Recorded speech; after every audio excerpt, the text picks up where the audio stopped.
Hello, you all. I'm Michael Nuttall. I work at UNM Hospitals. I've been in food service for 36 years.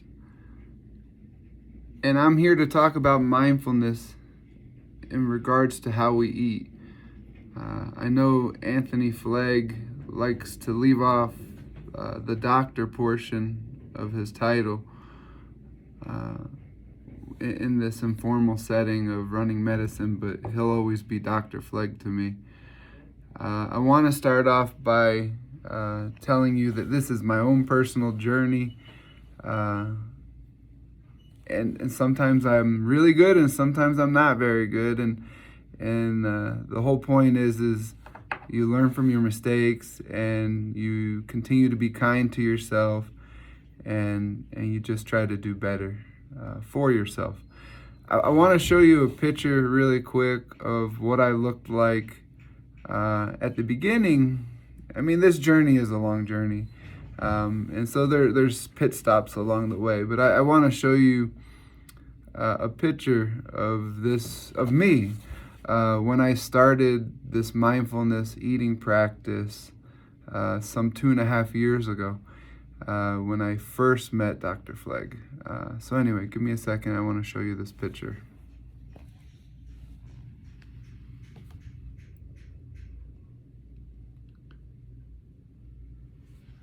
I don't know if you could see it because I had to turn my phone around and point it at the computer screen. So hopefully you got a good picture of it. If not, we'll try to send that later. Anyway, I knew I needed to change something. I knew I needed to change my relationship with food. I grew up in a household where there was a lot of drug use, and so I honestly equate a lot of my food habits to drug addiction, because there's cravings and things that don't make sense when it comes to being hungry. And so to me, what the basis of mindfulness is allowing yourself to be present with yourself. I mean, I know that sounds a little weird, but it's understanding hunger where it starts. Because if you listen to your body, it'll tell you whether you're hungry or if you are craving something. And so if your body's hungry, your stomach will start feeling uncomfortable. You'll start having this gnawing feeling in your stomach. Your stomach will growl. Your hands may shake. On the other hand, if you're feeling hungry up in your chest, it may just be stress. You might be seeking some food because there's comfort. There's a chemical reaction when you eat that makes you feel better, just like drugs. And so you want to ask yourself, am I hungry or am I feeling stress? Am I bored? And then when you're eating and you're practicing being mindful, and we're going to talk a little bit about that in a minute, but when you're practicing mindfulness eating, you want to identify whether you're numb. Are you numb while you're eating this food? Are you on autopilot? Are you not even paying attention to what you're doing? Do you go to the refrigerator and just open the door and stare in there and you think to yourself, what the heck am I doing here? Those would all be signs that you might not be hungry. You might just be stressed and need something else, some or other form of reward or pleasure or fulfillment. And as running medicine says, movement is the movement. And so I find myself, when I'm not hungry, but there's stressful indicators, or there's boredom indicators, or there's other indicators that tell me that it's not actual physical hunger, I'll go do something to move, whether it's shoot basketball or whether it's go for a walk, or whether it's to go play catch with my dog, or whatever it happens to be, I'll find something to do besides food. Because exercising and movement releases endorphins as well.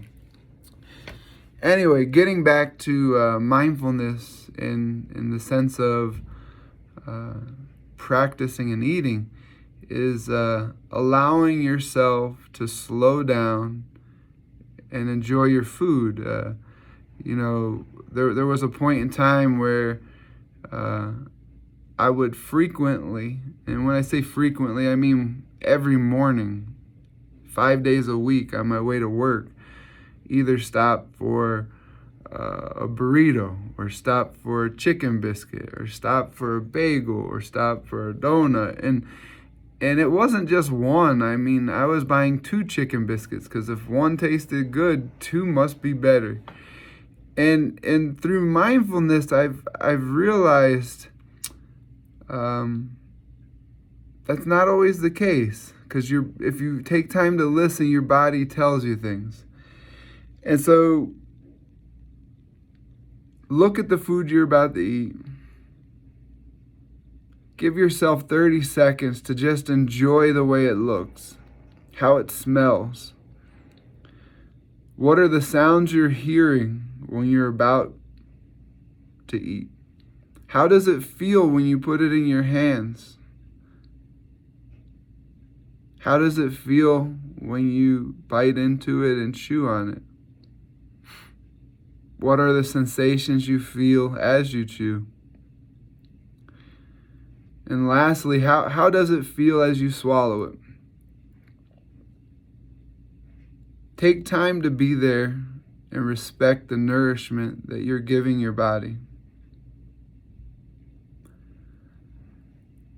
One of the other hard things that was difficult for me was acknowledging the difference between being satisfied and full, because you won't feel full until it's too late.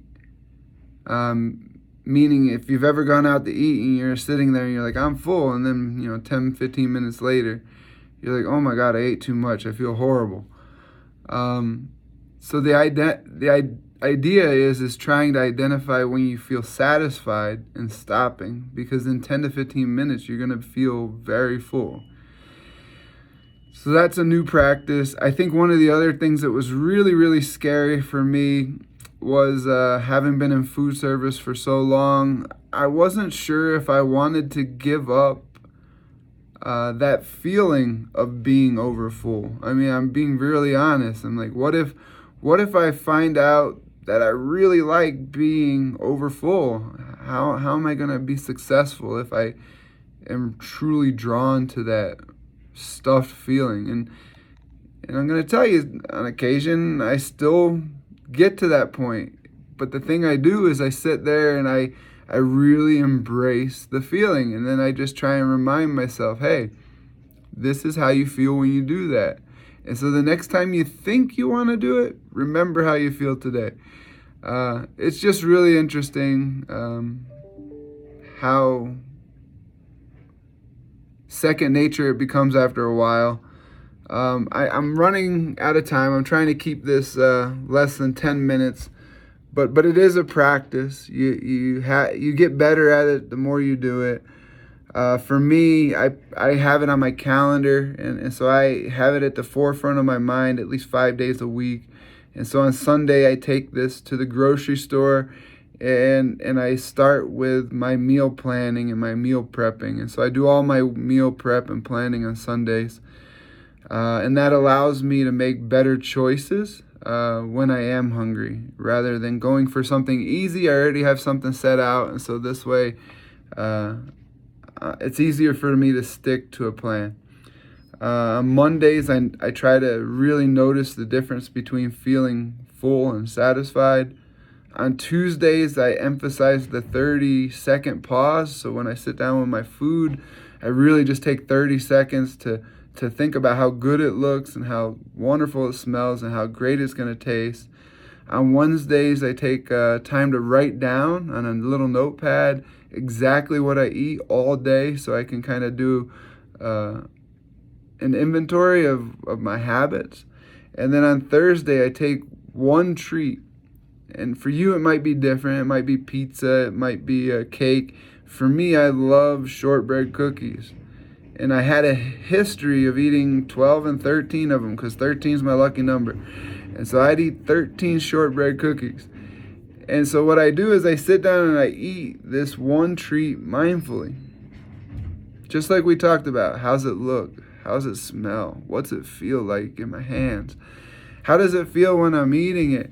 How does it feel when I swallow it? And the funny thing is I no longer need 2 chicken biscuits because the first one I eat is very satisfying and I'm done, and nothing tastes better than the first bite when you have that anticipation anyway. And so now instead of having to eat, 13 shortbread cookies, I can sit down and eat 2 of them mindfully and feel great. Not only because of how good they taste, but because I'm satisfied. Anyway, take care of yourself, love yourself, be kind to yourself. This is a journey that never ends. And so please don't be stuck on a destination. This is just a practice. And the more you practice, the better you get at it. Take care of yourself.